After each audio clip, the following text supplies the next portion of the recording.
Assalamualaikum warahmatullahi wabarakatuh. Baiklah, Des akan menjawab pertanyaan nomor 3 metodologi penelitian, yaitu jelaskan 3 hal penting masing-masing dengan contoh konkret yang menjamin data-data penelitian dalam bidang farmasi harus memenuhi syarat valid dan reliable. Nah, baiklah, 3 hal penting yang memenuhi syarat reliabilitas, yaitu yang pertama ada tes, retest. Nah, tes retest ini yaitu merupakan konsistensi pengukuran sepanjang waktu. Apakah seorang peneliti mendapatkan hasil yang sama ketika peneliti itu mengulangi pengukurannya lagi.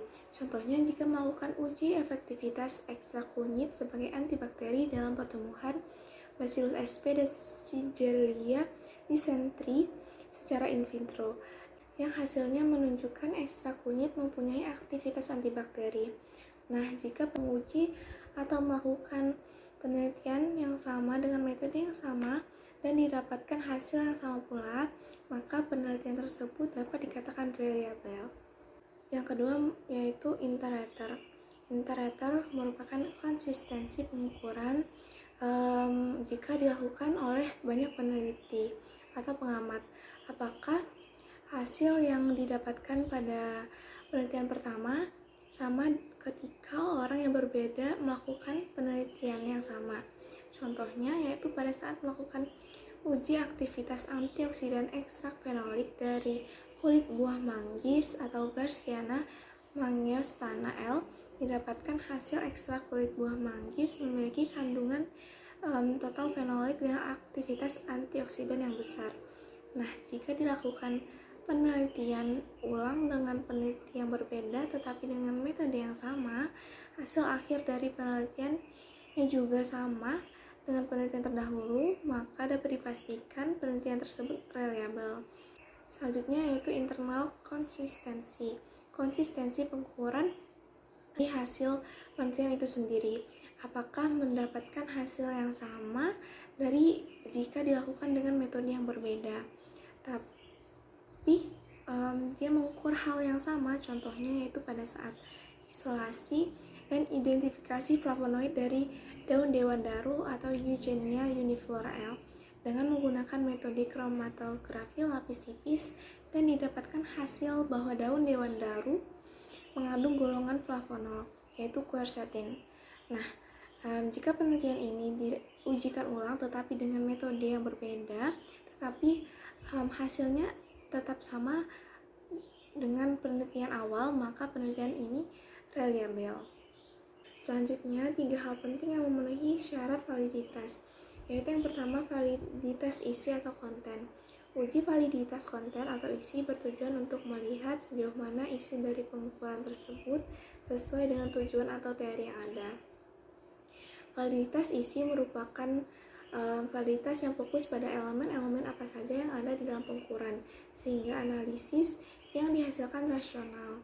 Jadi dalam validitas isi ini melihat sejauh mana elemen-elemen instrumen asesmen, misalnya elemen kuesioner, terdiri dari item pertanyaan, format jawaban, dan instruksi. Hal-hal ini harus relevan dan mewakili konsep alat ukur yang ditargetkan. Validitas isi sangat penting untuk pengujian validitas konstruk. Alat ukur yang tidak valid secara isi, maka tidak perlu dilanjutkan lagi uji kevaliditannya dengan metode konstruk. Contoh dari validitas isi ini seperti tahap awal dalam pengembangan kuesioner. Kuesioner yang dibuat oleh seorang farmasi jika ingin mengambil data mengenai kepuasan pasien. Nah, isi dari kuesioner tersebut pastilah berikatan atau seputaran tentang kepuasan pasien, seperti kecepatan dalam pelayanan, kesesuaian harga obat, kelengkapan obat, pelayanan konseling, pelayanan informasi obat, dan lain sebagainya. Isi dari kuesioner tersebut jangan melenceng dari poin utamanya. Selanjutnya yaitu validitas konstruk. Validitas konstruk biasanya digunakan pada alat ukur yang dimaksudkan untuk mengukur variabel yang bersifat abstrak, konseptual, atau hipotesis. Untuk mendapatkan nilai validitas konstruk yang tinggi, peneliti harus melakukan penelaah teoritis dari konsep variabel yang ingin diukur. Adapun untuk contoh validitas konstruk, misalnya seorang farmasis ingin melakukan penelitian mengenai keefektifan obat penghilang rasa sakit pada penderita penyakit jantung koroner after pemasangan kateterisasi atau ring jantung. Nah, setiap hari peneliti itu akan meminta subjek tes untuk menilai tingkat rasa sakit mereka pada skala 1 hingga 10, tetapi itu harus diukur secara subjektif. Indikator yang spesifik akan memudahkan peneliti dalam proses pengambilan data. Dalam hal ini, validitas konstruk akan menguji apakah seorang peneliti farmasis benar-benar mengukur nyeri dan bukan rasa mati rasa, ketidaknyamanan, kecemasan, atau faktor lainnya. Jika setelah dilakukan uji terdapat korelasi, maka ukuran memiliki validitas konstruk yang baik dan sekaligus membuktikan hipotesis. Oleh karena itu, konstruk yang didefinisikan dengan benar akan membuat kita dapat melihat seberapa baik tes pengukuran konstruk. Selanjutnya yaitu validitas kriteria. Validitas kriteria dapat disebut juga validitas prediksi, yaitu keandalan prediksi instrumen pengukuran untuk meramalkan kriteria objek.